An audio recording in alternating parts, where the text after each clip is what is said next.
প্রিয় দর্শক, আসসালামু আলাইকুম। আজকে আমরা চলে আসলাম আমরা এখানে আরও যে একটা বাজারে ব্রিটিশ পিরিয়ড থেকে এই বাজারটা লাগতো। আমরা বাল্য জীবনে এই বাজারে আসছি।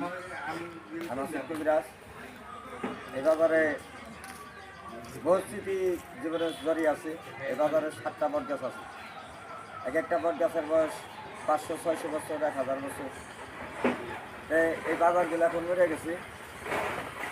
সাপ্তাহিক দিনে বাজারটা লাগছে। আজকে একটা হাটের দিন, বুধবার এবং রোববার দিনে এই হাটটা লাগছে। আমি মামা শরবতের পক্ষ থেকে সবাইকে জানাচ্ছি আন্তরিক শুভেচ্ছা। যেরকম হাট বাজার খেয়ে ফেলাইছে মার্কেটে, আর হলো ঘড়ি টাইম শক্তি খেয়ে ফেলাইছে মোবাইলে। এই ঘটনা হলো আমার ভিডিওটা বেশি বেশি শেয়ার করে দেবেন। এই রাজনগর বাজার, আপনারা অনেকজনে কমেন্ট করেন যে আপনার সব বাজারের ফুটেজই দেন, রাজনগর বাজার ফুটেজ দেন না আপনার চ্যানেলে। আজকে একটা আপলোড করলাম, আপনার সবাই বেশি বেশি শেয়ার করে দেবেন। এই বাজারটা এক সময় খুব জমজমাট ছিল।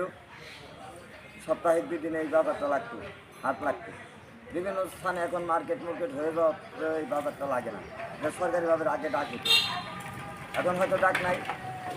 এই বাজারটা খুবই সুন্দর বাজার। একটা ঐতিহ্য, 7টা বট গাছ আছে এই বাজারের ভিতরে, পাকড় গাছ আছে। তাই ঘুরে ঘুরে আপনাদেরকে সব কিছু দেখাবো আমি ইনশাল্লাহ। আমার ভিডিওটা বেশি বেশি শেয়ার করে দিবেন, আপনাদেরকে দেখার সুযোগ করে দেবেন। আমি মাসুদ কবিরাজ, কালামপুর বাজার, মামা শরবত রাখি। সবাইকে একটু ঘুরে ঘুরে দেখাও।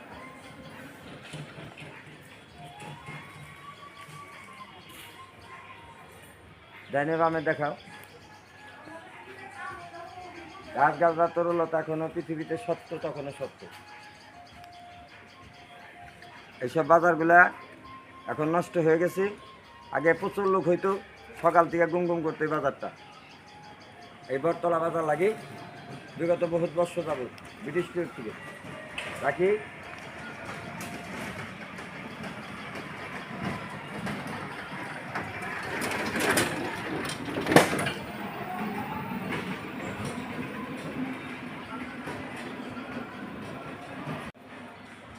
আসসালামু আলাইকুম।